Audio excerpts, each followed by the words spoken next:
Il faut que je vous fasse part de certaines discussions récentes au bar de Campagnol, discussions qui invitent à réfléchir avant les fameuses municipales.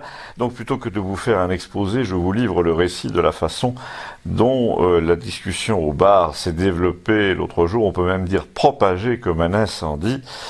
Tout a commencé par des plaisanteries graveleuses sur l'histoire du type qui, comme l'a dit le patron du bar, avait cadré son selfie un peu bas.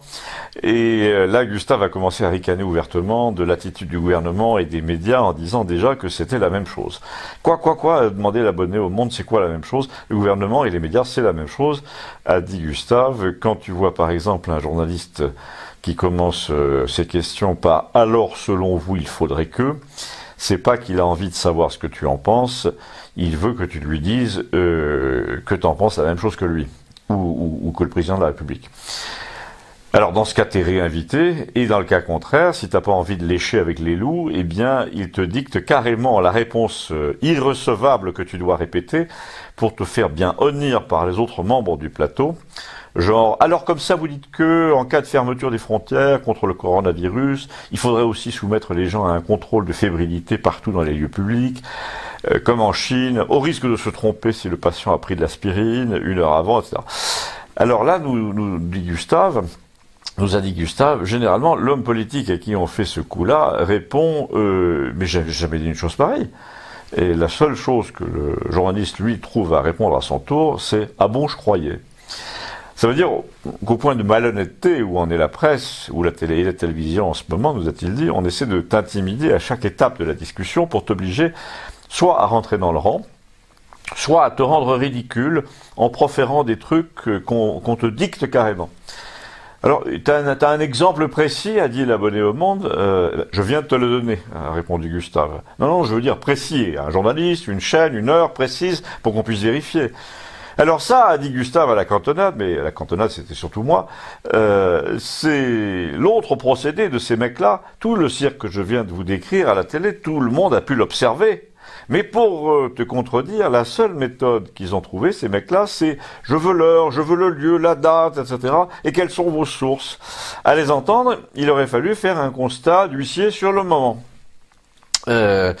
Mais tiens, c'est toujours Gustave qui parle, on va prendre le cas de l'affaire du ministre qui se filme le zizi, si tu veux bien. Simplement pour souligner que là encore, on te suggère systématiquement ce qu'il faut en penser.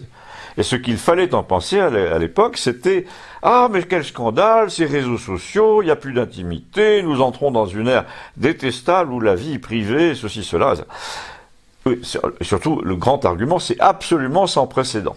Madame Michu. Et là, l'abonné au Monde a eu l'imprudence de dire, mais parfaitement, ils ont parfaitement raison, ce qui a mis en rogne notre ami Gustave, qui a adopté son ton de café-théâtre pour dire, bon, déjà, dans un premier temps, il faudrait que tu lises davantage, mon petit gars, parce que tu t'apercevrais que des histoires de balais bleus et de balais roses, il y en a toujours eu en France, en Angleterre, les balais roses ou bleus, je ne sais plus, de Le Troquer, le scandale du pasteur Doucet et de son assassinat, en Angleterre, le scandale Profumo. On a toujours essayé de faire chanter les hommes politiques pour les obliger à démissionner. Ça n'a rien de spécialement actuel. On te parle pas de ça, dit le lecteur du Monde, on te parle du temps d'aujourd'hui, pas de Le Troquer et des réseaux sociaux et Internet, ça n'existait pas à l'époque. Donc rien de comparable. Et là, rien qu'à la tête qu'a fait Gustave en réponse, j'ai vu qu'il avait un argument massu, parce que dans ces cas-là, il est un peu comme un chat qui remue du derrière parce qu'il a vu bouger quelque chose dans l'herbe, et qu'il va bondir. Mais qu'est-ce que tu trouves odieux, au juste Eh ben, que les gens balancent des images sur les réseaux sociaux, c'est scandaleux, personne n'est à l'abri. Bah si, moi, je suis à l'abri, Gustave. Moi, je suis très à l'abri. Toi, t'es toujours plus malin que les autres. Bon, attends. Les amis des chaînes du câble, depuis un mois, tes amis du chaîne du câble, nous bassinent sur le thème « Personne n'est à l'abri », mais moi, je te dis que si, je suis à l'abri, parce que je ne filme jamais rien, mon téléphone ne filme pas, je n'envoie rien à personne, ni texte, ni image douteuse, et nous sommes des millions dans ce cas, donc l'idée que personne n'est à l'abri est une idée que les médias ont d'ailleurs largement répandue, est une idée fausse. La plupart des gens sont au contraire parfaitement à l'abri.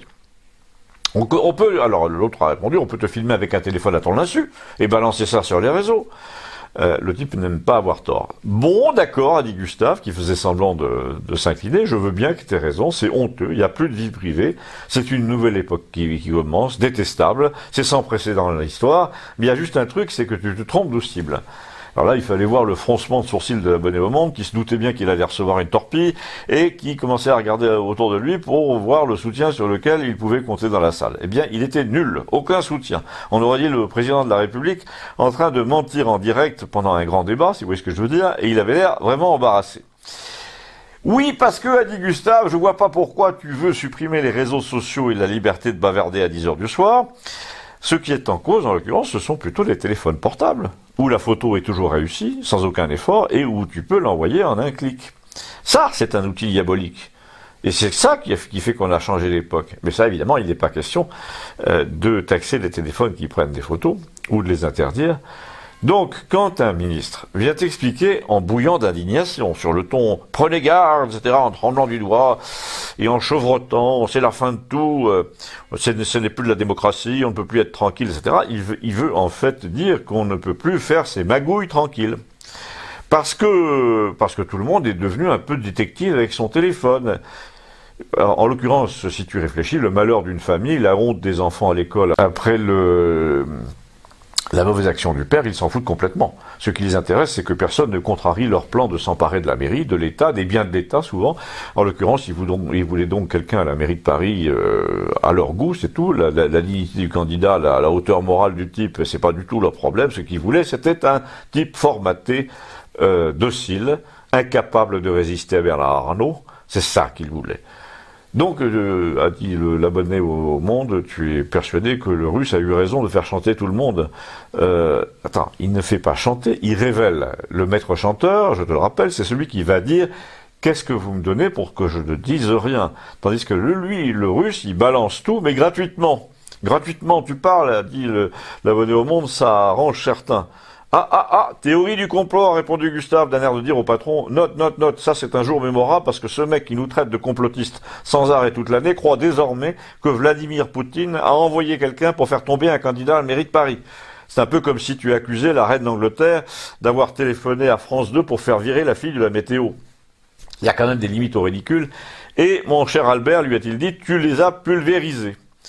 Alors là, notre ami l'abonné au Monde, le Albert, était un peu dans les cordes. Du coup, il a réattaqué illico sur le virus diabolique en disant « Alors maintenant, je suppose que tu fais partie de ces conneaux qui croient que le gouvernement nous cache tout. » Non, a dit Gustave, pas tout. Il nous cache seulement un truc, c'est qu'il ne sait rien. Et d'ailleurs, son ignorance a un bel ambassadeur, c'est le président de la République lui-même, qui se pointe dans un hôpital à Paris pour dire au chef de service « Ou allez, mon brave, faites pour le mieux », et l'autre lui répond « Non, je peux pas faire pour le mieux, parce que si ça se trouve, on va pas encaisser le choc.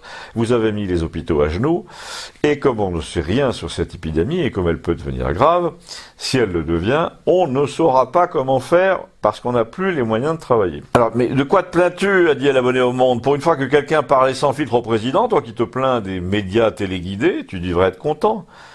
Bah déjà, a dit Gustave, je sais pas si tu vois le tableau là, mais en salle de garde, tu as la chaîne privée du président, LCI, qui assiste à toutes ces conversations en direct, salon de l'agriculture, une demi-heure au-dessus de l'épaule gauche, hôpital parisien, 12 médecins, le président, une seule télé, donc ça sent le montage. Ensuite, le président n'incite pas tellement les médecins à faire preuve d'optimisme pendant ce reportage, cette interview en direct. La preuve, c'est que quand il en sort, il dit « il faut s'attendre à une épidémie majeure ».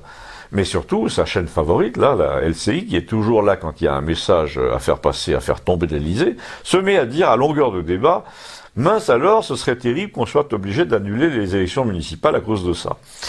Et là, nous a dit Gustave, tu commençais à comprendre vaguement le calcul du président, improvisé, mais quand même calcul. Les gens ont envie de le gifler aux élections, donc il peut ajourner dans 2 semaines à cause de la contagion, et puis il peut faire son intéressant en disant j'ai même pas peur, histoire de se refaire la cerise, et là tout le monde va dire il a été courageux, chapeau. Non, il faut te renseigner mon vieux, a dit l'abonné au Monde, ils ont dit que les élections ne seraient pas annulées. Ouais, dit Gustave, ça on en reparle, s'il y a 1000 cas déclarés, disséminés au moins dans 4 ou 5 grandes villes dans 10 jours, ça m'étonnerait qu'elle ait lieu l'élection.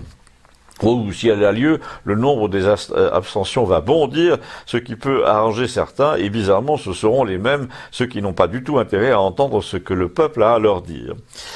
On en était là quand Gustave a changé de sujet, mais alors brutalement, en profitant de ce qui est beaucoup de monde au bar, pour dire à propos, je voudrais dire que celui qui a supprimé le papier que j'ai mis sur ma boutique a vraiment du temps à perdre, parce qu'évidemment, je vais en remettre un autre, et sur ma camionnette aussi.